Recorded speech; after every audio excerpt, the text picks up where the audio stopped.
Kamauniyasa sahupa achutja parlas karaktanja, markachirinaka. Uksatuqat hayatiuna kaja uthaki puniwa. Kaukante hual pin hayapucha pjeja jupa achja kaisa municipio Humala, provincia Aroma Uxanau Uñijataraquieja. Quinoa lavada, listo para cocinar.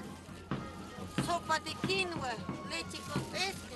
Municipio Humala y Khataski provincia Aroma Marcana, ni atajpacha marcachirina kawaya puchapjejupa. Ukatjamawa gobierno municipal Uxa municipio Marcat Japsoayi Macamachi, Humala marca Untatañapa, capital de la quinoa real dulce. Comunarios marcachirina caja mait abjawa gobierno toquero, camaraki gobernación y repere nakaro, yanapt awich amancha ñataki jupa yapuchawi, kunatejo campequiujil pacha hakasipje. ¿Verdad? Siempre tenemos necesidades en nuestro municipio, cuestión de la quinoa.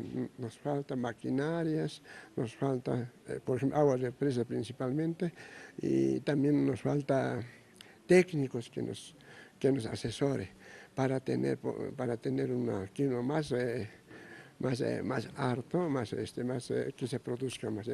Maíz toquet jamasurua tantaches woyapje gobernación toquempi uñest eñataki yakina capa. Hermano, muchas necesidades tenemos en Humala, porque casi no hemos tenido mucho apoyo en Humala.